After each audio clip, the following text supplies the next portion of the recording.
L'heure est grave. Alassane Draman Ouattara dans la main des pays de l'AES. Regardons la vidéo.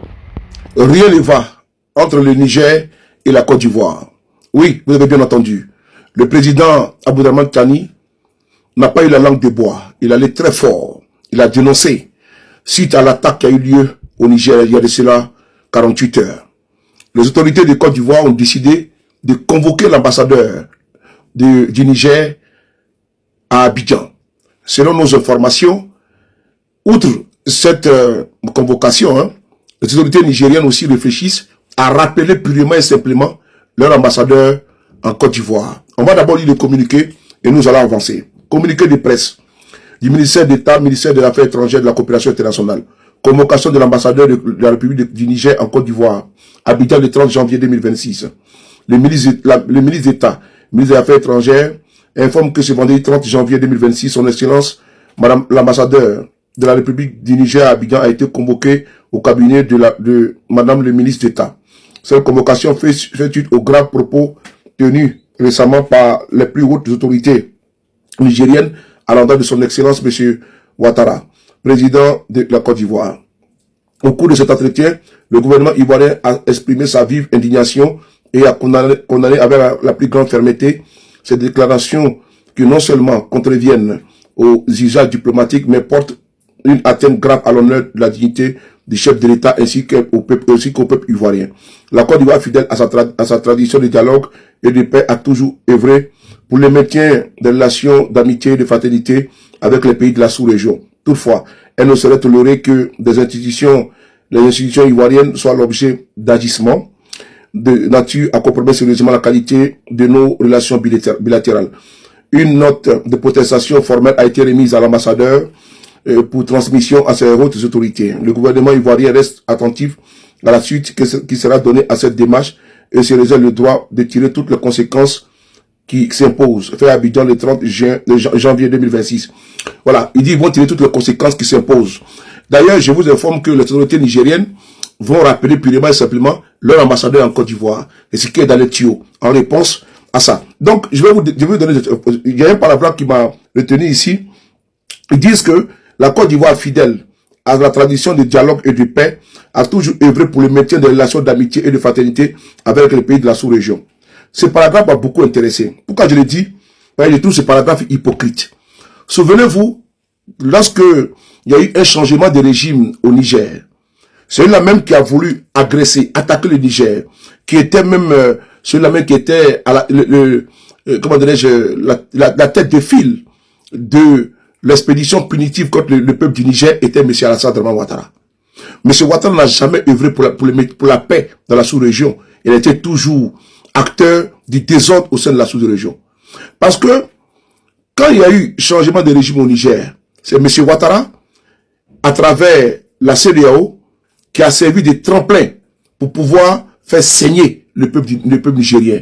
Embargo, fermeture des frontières. On a vu même les comptes de la BCAO, les comptes de l'État du Niger ont été systématiquement bloqués. Parce qu'il fallait assifier un petit peu, il fallait étouffer économiquement le pouvoir du général d'armée Abdourahmane Tiani. Mieux, on va écouter M. Ouattara et nous allons avancer. On l'écoute. Donc pour le déploiement des troupes d'un certain nombre de pays, dont la Côte d'Ivoire. La Côte d'Ivoire fournira un bataillon et a pris toutes les dispositions financières pour l'opération.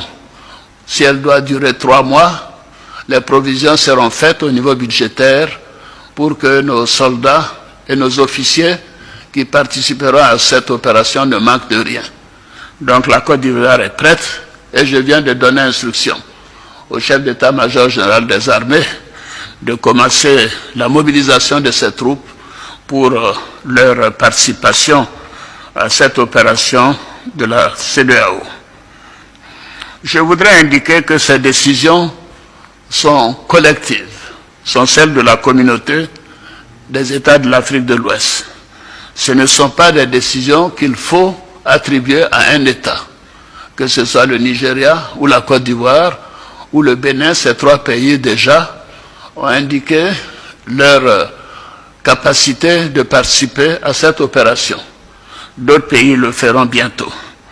Donc la conférence des chefs d'État tient à le faire savoir que c'est une opération de la CEDEAO, ce n'est pas une opération des Nigérians contre les Nigériens ou des Béninois contre les Nigériens, puisque ces deux pays sont des pays voisins du Niger. Bien évidemment, ce n'est pas une opération ivoirienne contre nos frères nigériens. Mais nous sommes déterminés à réinstaller le président Bazoum dans ses fonctions de président démocratiquement élu de la République du Niger. C'est dit. M. Ouattara a dit ici qu'ils sont déterminés à réinstaller le président Bazoum. Ces propos ont fait tache d'huile. Parce que s'il avait eu la possibilité, il serait intervenu. Nul n'était l'intervention du Burkina et du Niger. M. Ouattara allait envoyer des forces afin de pouvoir réinstaller Bazoum au plus du sang des Nigériens. Parce qu'ils n'allaient pas venir comme ça l'installer. Ils allaient massacrer des dizaines et des dizaines de milliers de Nigériens pour réinstaller Bazoum. Mieux, M. Ouattara s'est toujours ingéré dans les affaires internes des pays de l'AES. Et ce qui pose problème. Écoutez ici cette conversation entre M. Ouattara et l'ancien Premier ministre du Mali, Boubou Cissé. On écoute ensemble. Allô? Oui, bonjour, monsieur le président. Frère, bonjour, comment ça va? Ça va, merci, vous-même. Oui, ça va bien, ça va bien. C'est où, là? Je suis arrivé hier sur Abidjan. Ah, d'accord, on m'a fait le message, mais je ne savais pas si tu étais à Niamey ou à Abidjan. Si, je suis arrivé hier. Ah, ben, je suis content, je suis content. Je resté quelques jours ici. D'accord, en attendant qu'on se voit, je voulais que tu me briefes un peu. Oui, oui. Je vois le président de la commission aujourd'hui avant qu'il n'aille au Burkina. D'accord. Voilà, comment les choses se passent au Mali? Bon, malgré tout ce qu'ils veulent faire croire, oui. La situation reste très difficile pour eux. Vraiment, ça va être extrêmement difficile de tenir encore 3 à 4 semaines financièrement. Donc, la pression, elle est vraiment là, elle est réelle, elle monte. Oui. Économiquement, les prix ont flambé, oui. y inclut les denrées alimentaires. C'est difficile aujourd'hui de se procurer du riz à un prix normal, du sucre. Oui. Tout ce qui est ciment aussi a été affecté. Oui. Mais même la main-d'œuvre commence à se plaindre un peu parce que les gens ne travaillent pas beaucoup. Oui. Donc, je pense qu'ils ont beaucoup de pression. Oui. Mais bon, ils essayent de gérer ça. Faire croire qu'il n'y a pas de problème. Voilà, c'est le contraire. Mais c'est vraiment, on voit qu'ils n'ont pas d'économistes parmi eux, quoi. Comment ils pensent ceux qui vont un pays, qu'à 30 à 40% de son budget financé par l'extérieur? Ils pourront payer les salaires 1 ou 2 mois, mais c'est tout. Après, ils pourront même plus payer les salaires. Tout en février, 1000 milliards d'emprunts régionaux. Absolument. Donc en 2021, ils n'auront pas ça. Comment ils vont faire? Ils n'ont plus accès à ça. Oui, absolument. Le ministre des Finances a fait sortir une lettre il y a une dizaine de jours où il menaçait carrément les banques commerciales, quoi. À souscrire au titre. Oui. Et puis il a insisté pour qu'ils souscrivent physiquement.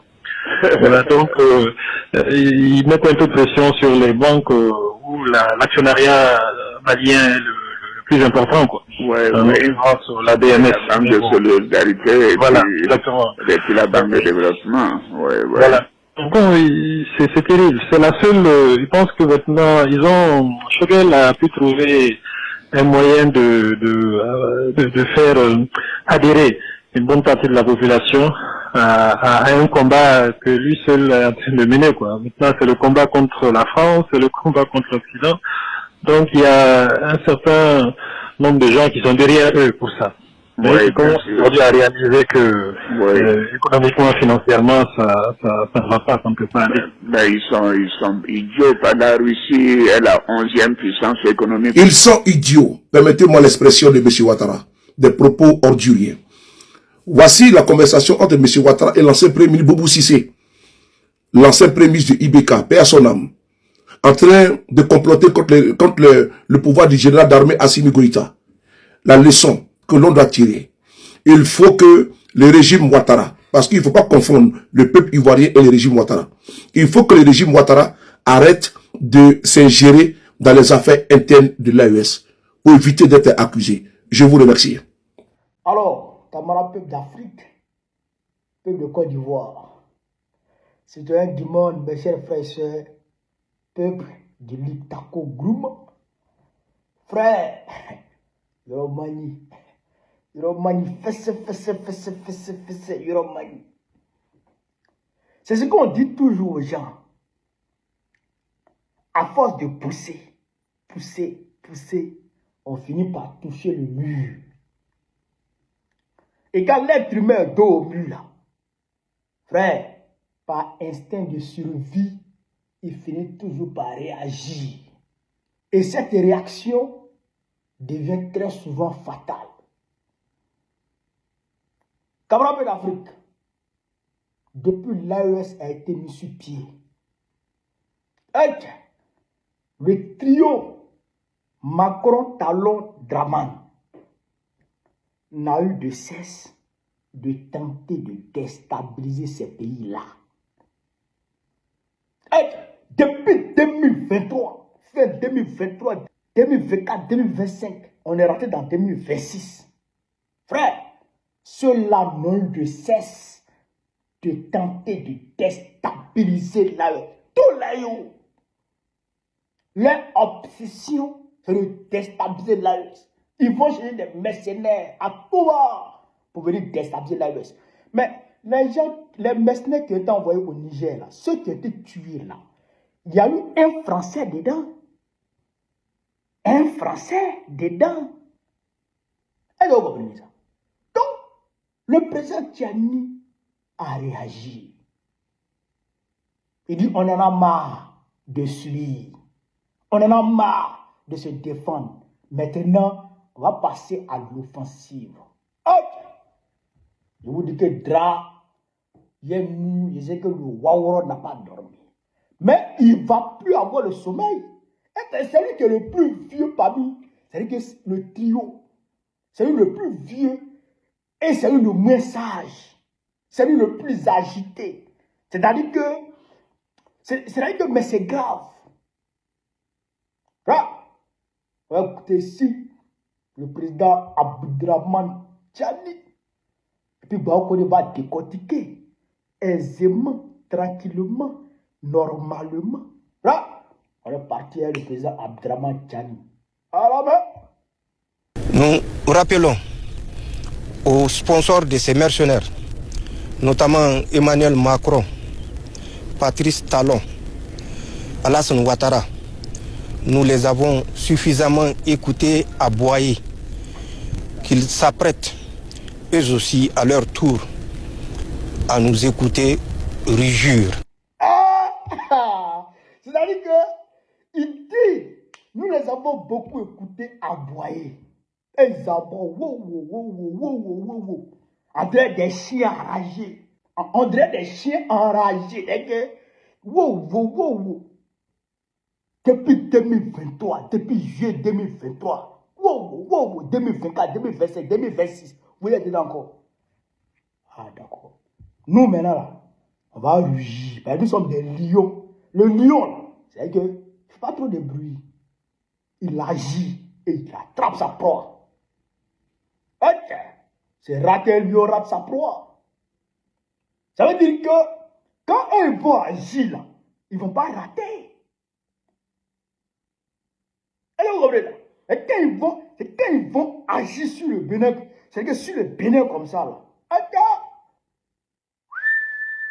opération spéciale, Barracuda, on Cyril Talon, pour l'emballer quelque part. Ils ne vont pas l'avoir à Niamey, ni à Bamako, ni à Ouagadougou, non.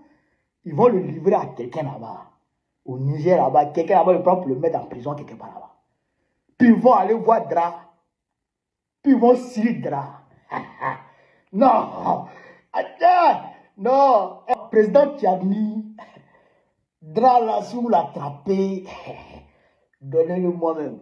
Moi-même, je viens là-bas et puis vous me le rendez. Moi-même, je me dis,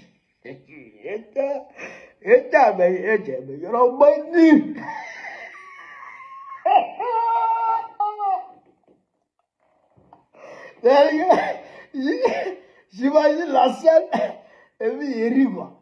Et imagine, on attrape drap. Et puis elle dit, bon, ouais, ton gars. Lui, voilà drap, voilà moi. Voilà lui, voilà moi.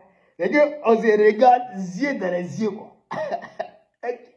Et tu as déjà, timia.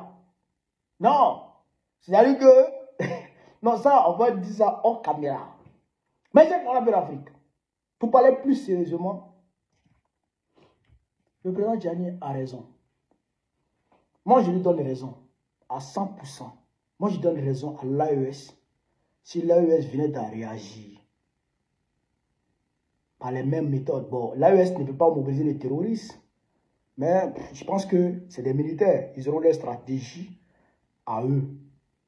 Mais moi, je ne les blâmerai pas si ils réagissent et qu'ils prennent de façon chirurgicale Draman Ouattara et qu'ils prennent de façon chirurgicale Patrice Talon. Moi, je ne veux pas...